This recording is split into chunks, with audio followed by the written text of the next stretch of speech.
하나님의 말씀 사도행전 24장 1절에서 9절까지 함께 봉독합니다.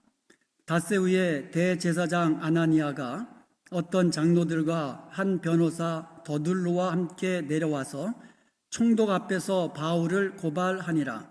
바울을 부르매 더블로가 고발하여 이르되 벨릭스 각하여 우리가 당신을 힘입어 태평을 누리고 또 이 민족이 당신의 선견으로 말미암아 여러 가지로 개선된 것을 우리가 어느 모양으로나 어느 곳에서나 크게 감사하나이다.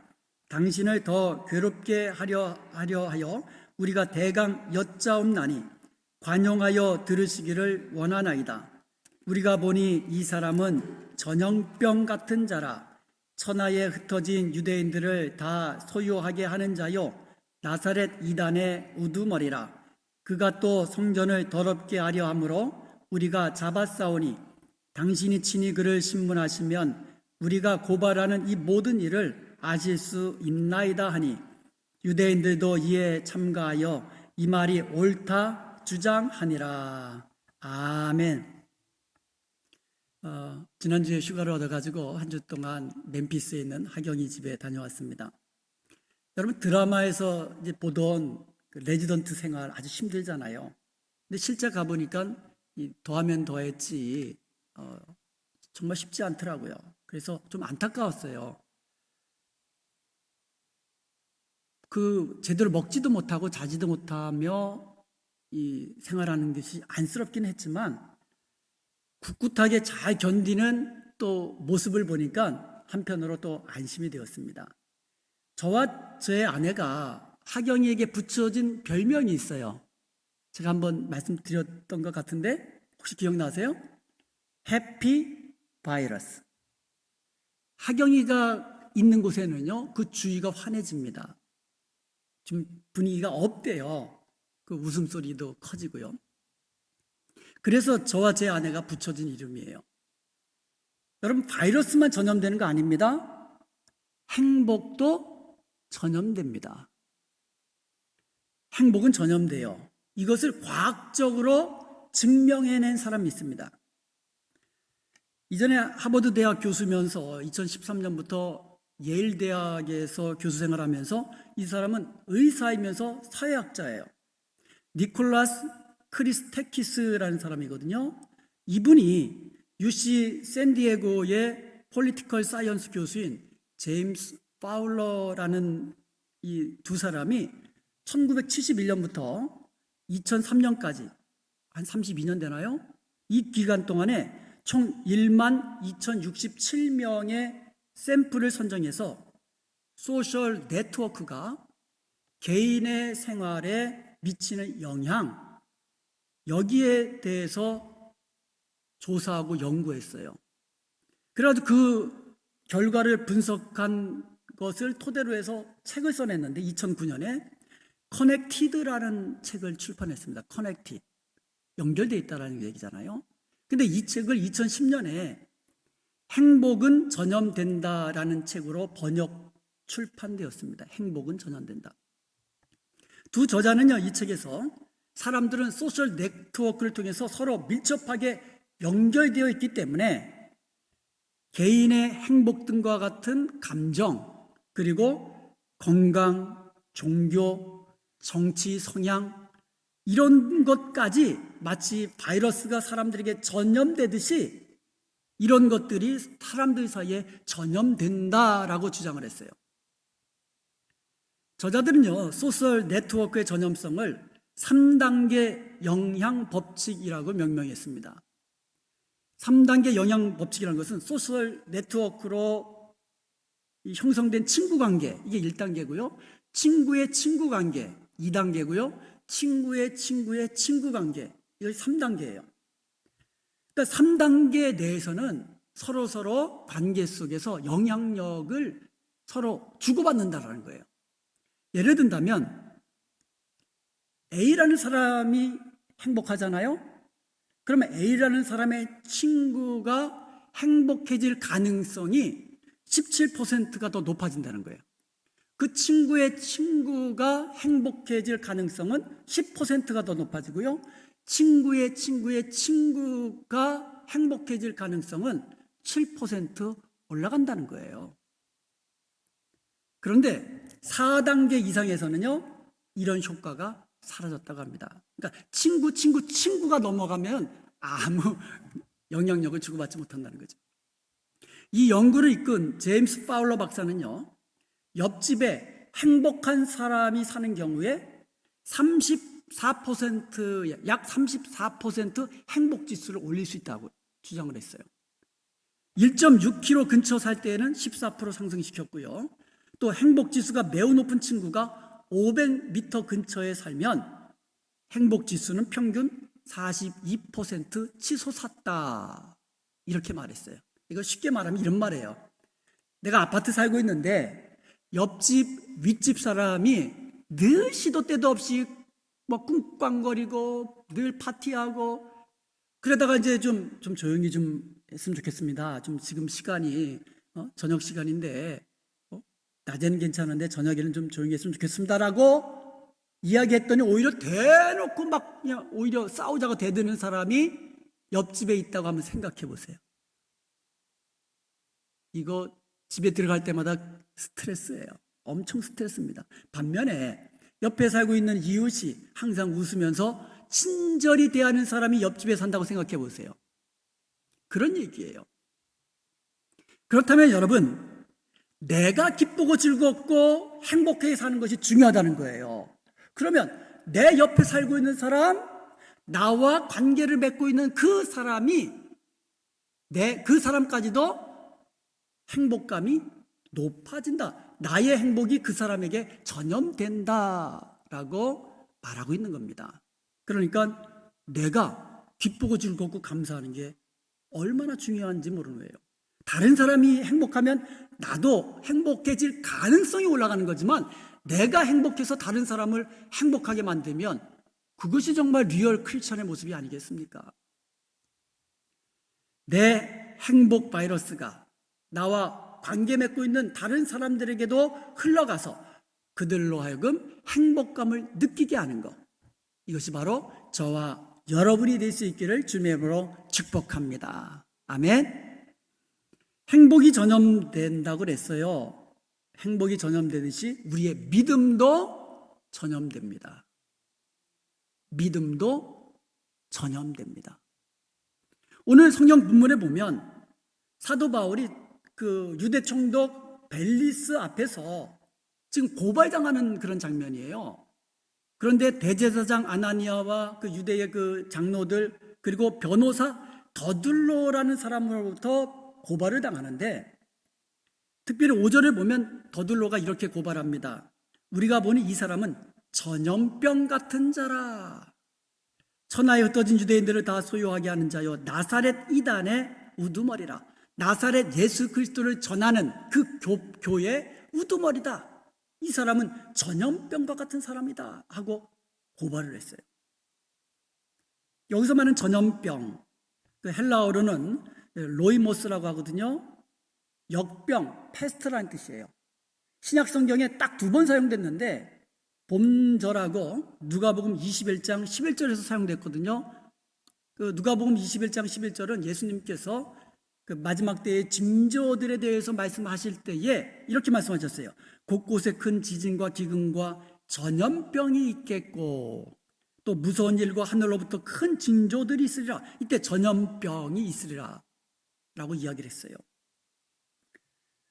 자, 여러분, 이 더둘로가 바울을 고발하는 내용이 참 흥미롭지 않아요? 바울을 두고 전염병과 같은 사람이라고 그랬어요. 이게 무슨 뜻입니까? 이 바울은 전염병과 같은 자이기 때문에 하루속히 빨리 처단하지 않으면 나사렛 이단을 전하는, 그들에게는 이단이지만 우리에게는 뭐예요? 구세주 예수 그리스도 아닙니까?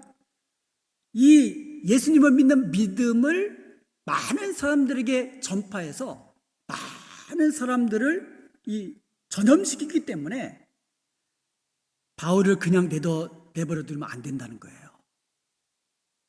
그래서 잡아가두거나 아예 죽여버려야 한다는 거예요. 그렇지 않으면 우리 주위에 있는 많은 사람들이 나사렛 이단에 전염될 것입니다. 이렇게 고발한 거예요. 많은 무리가 아니에요. 한 사람이에요. 바울 한 사람의 영향력이 이렇게 큰 겁니다.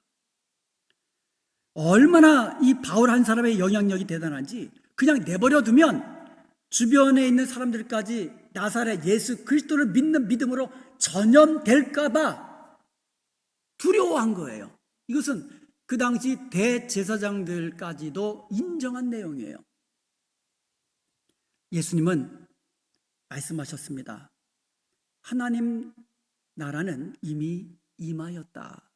예수님이 이 땅에 오심으로 하나님 나라는 이미 우리 가운데 임하였습니다. 그런데 그 하나님 나라는 처음에는 겨자씨 하나처럼 임했어요. 마태복음 4장 31절과 32절에 보면 겨자씨는 땅에 심길 때는 아주 조그만 씨예요. 아주 조그만 씨예요. 그런데 이것이 심겨진 후에는 자라서 모든 풀보다 크고 나무 큰 가지를 내서 공중의 새들이 그 가지에 깃들 만큼 커진다, 성장한다, 이렇게 말씀하셨어요. 그리고 마태복음 13장 33절에서는요, 천국은 마치 여자가 가루 서말 속에 갖다 넣어 전부 부풀게 한 누룩과 같다고 말씀하셨어요. 여러분, 누룩 눈에 보이지 않거든요. 근데 이 눈에 보이지 않는 누룩이 가루 서말 전체를 부풀게 한다는 거예요. 이 두 가지 비유는 모두 하나님 나라가 급속도로 확장되어 나가는 확장성을 말씀하고 있어요. 하나님 나라는 마치 겨자 한 알이, 겨자 조그만 하나가 자라서 큰 나무가 되듯이 눈에 보이지 않는 누룩이 온 이 가루를 부풀게 하듯이 이렇게 확장시키고 전염시켜 나가는 그와 같은 이 성질이 있다는 거예요. 하나님 나라는 이처럼 놀라운 전염성을 가지고 있다는 거예요. 예수님이 이 땅에 오심으로 하나님 나라가 우리 가운데 임하였다 그랬어요. 한 사람으로 시작했습니다. 예수님 한 사람으로. 그러다가 12명으로 확장됐습니다. 500명의 제자로 확장되었습니다. 5,000명으로 그렇게 확장되어 오늘날 우리에게까지 임하였고 나아가 땅끝까지 전 세계로 확장되어 가고 있는 것입니다. 이것이 하나님 나라의 놀라운 전염성이에요. 그 중에 바울과 같이 하나님 나라를 놀랍도록 믿음으로 전염시킨 사람이 있었던 것입니다. 빌립보서 1장 12절에 보면 우리 한번 같이 읽어보도록 하겠습니다. 형제들아, 내가 당한 일이 도리어 복음 전파의 진전이 된 줄을 너희가 알기를 원하노라. 바울이 내가 당한 일이라 그랬거든요. 바울이 당한 일이 뭡니까? 복음을 전하다가 잡혀서 지금 로마 감옥에 갇혀 있는 그 일을 말하는 거예요. 그러니까 자기는 복음을 전하다가 잡혀서 감옥에 갇혔는데 이 일이 도리어 뭐가 됐다고요? 복음 전파의 진전이 됐다 그래요. 진전이라는 말의 헬라어는요, 이 프로스코페라고 합니다. 이 말의 원래 뜻이 뭐냐면 내가 목적지를 가려고 하는데 산길을 통과해야 되는데 나무들이 빽빽하거든요. 그럼 내가 예를 들어서 군사들을 이끌고 목적지로 가는데 빽빽한 나무들이 있다. 그럼 포기하는 게 아니라 나무들을 베어 가면서 앞으로 전진하는 것. 이것을 이 프로스코페라고 합니다. 전진하는 거예요. 방해물이 있어도 목적을 향하여 전진하는 것. 즉 이 말은 바울이 온갖 방해와 비난과 핍박에도 불구하고 복음을 전하기 위해서 계속해서 앞으로 전진해 나가는 것을 의미하는 거예요. 바울은 자기 몸이 로마 감옥에 갇혔어도 복음은 막히지 아니하고 계속 퍼져나간다라는 것을 의미하는 겁니다. 여러분, 전염병에 걸린 사람이 옆에 있으면 어떻게 되나요? 모두 전염되는 건 아니에요, 여러분. 모두가 전염되는 건 아니지만 그래도 많은 사람이 전염이 됩니다. 바울은 전염병 같은 사람이었기 때문에 그가 로마 감옥에 갇혀 있다 할지라도 그와 접촉하는 사람들마다 예수 그리스도를 믿는 믿음 안에서 전염되게 된 줄로 믿습니다. 그래서 하나님 나라는 막히지 아니하고 계속 전파되어 나갔던 것이에요. 실제로 빌립보서 1장 13절에 보면 바울이 믿음을 전염시켜서 복음의 진보를 일으킨 그 같은 사람들이 나옵니다. 거기에 보면은요, 한 사람 바울의 믿음은 그와 접촉하는 사람들마다 많은 사람들을 전염시켰거든요. 바울이 로마 감옥에 있을 때에 감옥을 관리하는 사람, 죄수를 감독하는 사람, 이런 사람들, 그러니까 시외대 안에 있는 그런 사람들에게 복음이 전파된 거예요. 바울을 통해서. 그러니까 그들이 보기에 바울은 죄가 없는 것 같은데, 사람을 보면 참 괜찮은 사람인데, 선한 사람인데, 그러면서 얘기하다 보니까 바울을 통해서 복음이 그들에게 전파된 겁니다. 그리고 바울이 로마 감옥에 있을 때 찾아오는 사람들마다 복음을 전했습니다. 복음은 바울을 통해서 이렇게 그 사람들에게, 자기와 접촉하는 사람들에게 전해졌고, 그 다음이 중요합니다. 그들을 통해서 또 그들의 가족과 친구들에게까지 전염된 줄로 믿습니다. 이게 놀라운 거예요. 우리의 전도가 한 사람에게만 국한되는 것이 아니라 그의 친구들, 그의 친구의 친구들까지 확산돼 나간다는 거예요. 여기서 그치지도 않습니다. 더 중요한 것이 있어요. 14절에 보면은요, 그러니까 믿음의 형제들이 바울이 로마에 갇혔는데 오히려 복음이 진전되고 있다, 이 사실을 들은 거예요. 그랬더니 이 사람들이 감동을 받은 겁니다. 도전을 받은 겁니다. 그래가지고 이들도 어떻게 됐습니까? 그들도 주 안에서 신뢰함으로 겁없이 하나님의 말씀을 더욱 담대하게 전하였다, 말씀을 얻는 줄로 믿습니다. 할렐루야. 이것이 바울 한 사람이 예수 그리스도에게 잡혀서 믿음으로 충만한 그 한 사람으로 인하여 주위에 그 믿음이 전염되고, 또 그들로 인하여 또 다른 사람에게 전염되고, 또 믿음의 형제들까지 전염되어서 담대하게 어떠한 이 환난과 핍박에도 불구하고 그들도 바울처럼 복음을 전했던 이 모습을 우리는 빌립보서에서 보게 되는 것입니다. 여러분, 우리 은혜합평강교회 하나님이 세우시고 우리 예수님의 몸된 교회입니다. 그럼 우리 은혜합평강교회가 든든히 날마다 계속해서 세워져 가야 될 줄로 믿습니다. 그러기 위해서는 바울처럼 믿음을 전염시키는 믿음이 충만한 사람이 필요한 줄로 믿습니다. 그런 사람이 필요해요. 그런데 그런 사람만 필요한 것은 아니에요.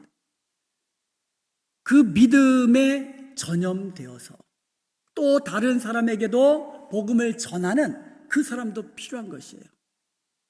또 그것만이 아니에요. 여러분, 그 바울이 매였지만, 로마 감옥에 매였지만 복음은 오히려 진전됐다는 소식을 듣고 담대히 하나님의 말씀을 증거했던 그 사람들처럼 우리도 믿음에 전염되어서 담대하게 더욱 하나님의 말씀, 하나님 나라를 확장하는 일에 쓰임받는 그런 사람들도 필요하다라는 거예요. 내가 믿음으로 충만하고, 내가 믿음으로 전염당하고, 또 나의 믿음으로 다른 사람을 전염시키는 저와 여러분이 될 때에 우리 은혜평강교회는 날마다 든든히 세워지는 복된 교회가 될 수 있는 줄로 믿습니다. 우리의 행복은 전염됩니다. 아멘. 그래서 여러분, 늘 웃고 기뻐하고 감사하고 행복해야 하는 것이 중요합니다. 그런데 여러분, 불행도 전염되는 거예요. 관계 속에서 행복이 전염된다면, 내가 불행을 느끼면, 내가 기분이 나쁘고 짜증이 나면 내 주위에 나와 관계 있는, 내 관계 속에 있는 그 사람들에게도 부정적인 영향을 미친다라는 거예요. 부모님들이 인상 쓰고 부모님들이 싸우고 그래 보세요. 영향이 누구에게 갑니까? 자녀들에게 가죠. 자녀들에게 미치면 또 어디 갑니까? 그 자녀들이 밖에 나가면 어떻게 됩니까? 친구들한테도 괜히 툭툭거리고 괜히 시비 걸고 불행도 전염되는 거예요. 마찬가지로 여러분, 우리의 믿음이 전염된다면 불신앙도 전염되는 거예요. 좋은 예로서 민수기 11장에 보면은요, 불신앙과 불평이 놀랍도록 확산되고 전염되는 것을 볼 수가 있습니다. 광야의 이스라엘 백성들이 이제 얼마 되지 않아가지고 먹을 것이 떨어졌습니다. 그래서 하나님께서는 하늘에서 만나를 보내주셔서 만나를 통해서 생명 양식, 어떻게 보면 이 양식을 공급받으며 살았습니다. 자, 만나가 무엇입니까? 출애굽기 16장 31절에 보면 가시 같고 희고 맛은 꿀 섞은 과자 같다 그랬어요. 그러니까 이 가시 조그만 거예요. 그다음에 그 하얀 거예요. 그리고 민수기 11장 7절에 보니까 가시와 같고 모양은 진주와 같은 것이다. 아마 동글동글했던 것 같아요.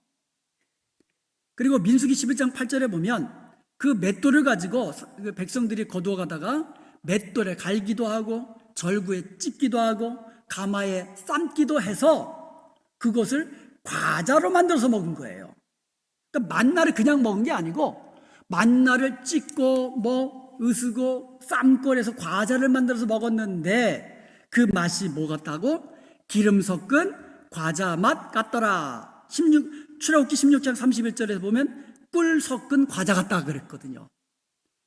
근데 꿀 섞은 과자도 하루 이틀 먹어야죠.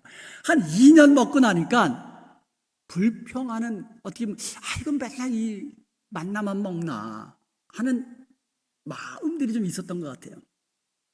그러다가 그들의 마음에 불을 붙인 사람들이 있었습니다. 민수기 11장 4절에 보면 그들 중에 섞여 사는 다른 인종들이 탐욕을 품음에, 그들 중에 섞여 사는 다른 무리, 다른 인종, 그러니까 이스라엘 백성들이 출애굽할 때에 하나님의 그 능력과 그 기적의 역사를 보고 이스라엘 사람들을 따라 나선 사람들이 있어요. 그러니까 이스라엘 사람들이 보기에는 이방인이죠. 온갖 잡족이라고 했거든요. 다른 인종들. 이 사람들이 따라 나왔어요. 그러니까 이스라엘 백성들 중에서 처음에 불평한 게 아니고 같이 섞여 사는 이방인들 중에서 소수의 무리들이 불평하기 시작한 거예요. 왜 우리는 맨날 만나만 먹냐? 그랬더니 그것이 어떻게 됐어요? 이스라엘 자손도 다시 울며 이르되 누가 우리에게 고기를 주어 먹게 할꼬? 처음에는 소수의 무리들이 불평했잖아요. 그런데 순식간에 이스라엘 백성 전체로 퍼져나간 거예요. 전염병처럼. 민수기 11장 5절과 6절에 보면 처음에 불평했던 사람들이요, 이렇게 불평했습니다. 우리가 애굽에 있을 때는 값없이 생선과 오이와 참외와 부추와 파와 마늘들을 먹은 것이 생각나거늘 이제는 우리가 기력이 다하여 이 만나 외에는 보이는 것이 아무것도 없도다. 좀 뻥이 좀 들어갔죠? 값없이 무슨 뭐 생선을 먹고 무슨 뭐 참외를 먹고.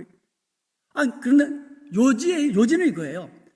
그래도 우리가 이집트에 있을 때는 그래도 뭐 야채도 먹고 고기도 먹고 그랬는데 지금 먹는 것은 만나밖에 없다는 거예요. 이렇게 불평하기 시작한 거예요.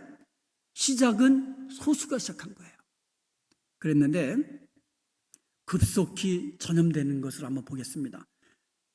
10절에 보니까 백성의 온 종족들이 그랬어요.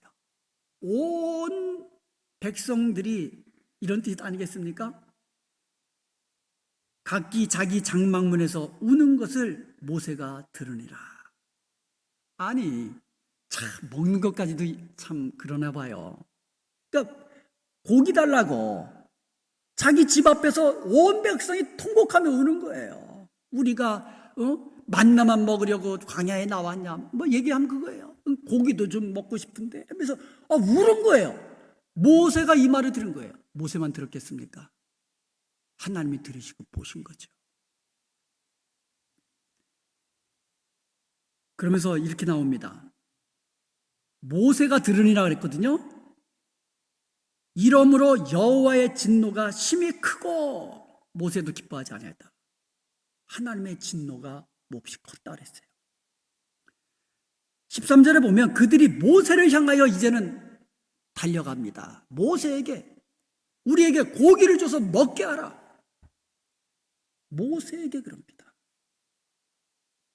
여기서 우리는 불평하는 것이 얼마나 빠르게 전염되는가를 볼 수가 있습니다.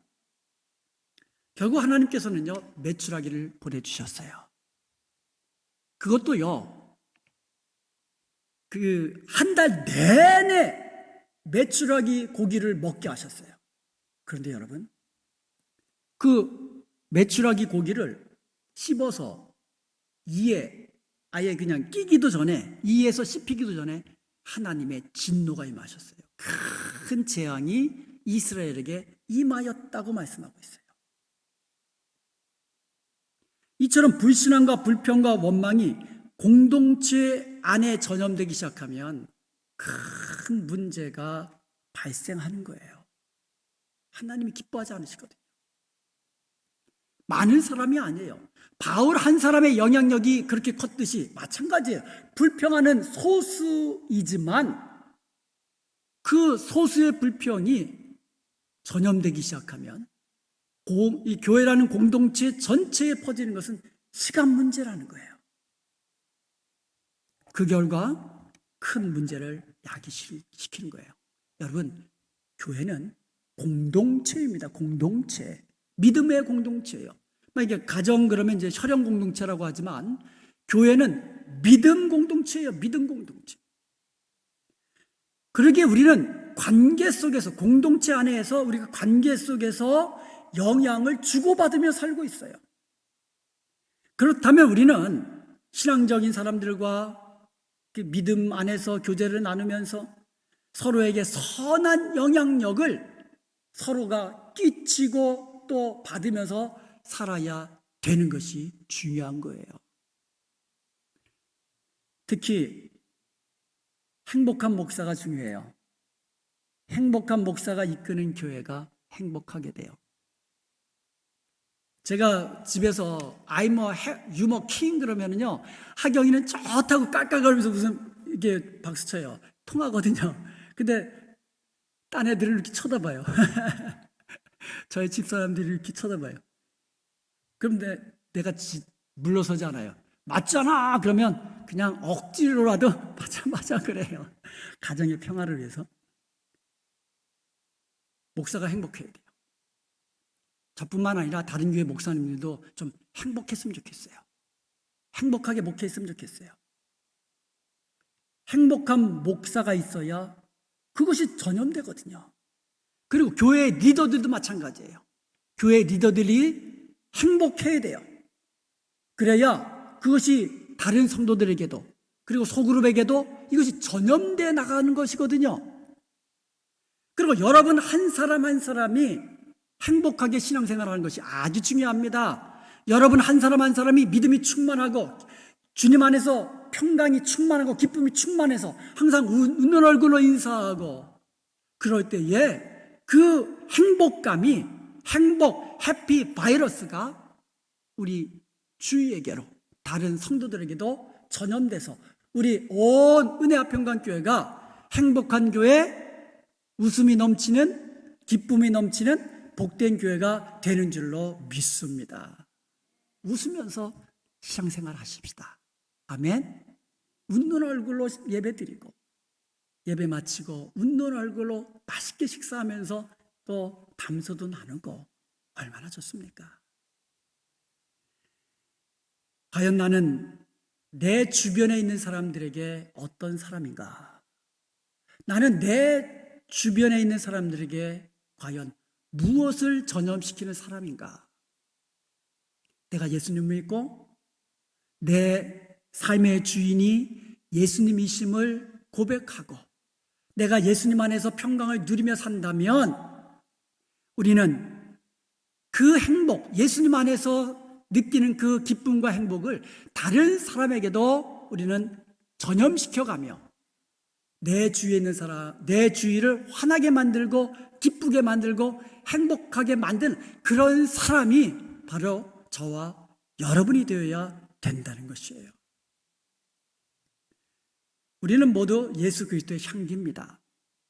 그래서 우리는 말과 우리의 행실을 통하여서 예수 그리스도를 드러내는 사람들이에요.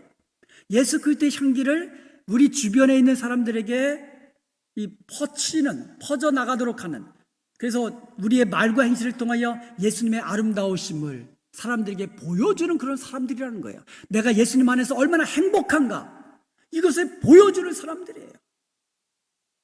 예수 믿는 우리 성도들이 늘 인상 쓰고 늘 부정적인 말하고 늘 다른 사람들을 괴롭게 한다면 사람들이 뭐라고, 우리를 통해서 누굴 봐요? 예수님이 그런 사람인 줄 안다고요. 우리가 예수님 안에서 늘 행복하고 기쁘고 당신도 예수님 믿어봐, 얼마나 좋은지 몰라, 이렇게 전도하는 예수 그리스도의 향기가 되는 저와 여러분이 되어야 하는 거예요. 사랑하는 여러분, 우리는 이제 예수 그리스도를 이제 드러내는데, 우리가 예수님 안에서 행복감을 느끼는데 어디서? 가정에서 내가 행복하면 우리의 자녀들에게도, 온 가족에게도 이게 퍼져나가죠. 또 어디서? 교회 안에서, 신앙 공동체 안에서 내가 먼저 행복하게 신앙생활하면 또 다른 사람들에게 퍼져나가서 온 교회가 행복한 교회가 되는 것이죠. 또 어디로?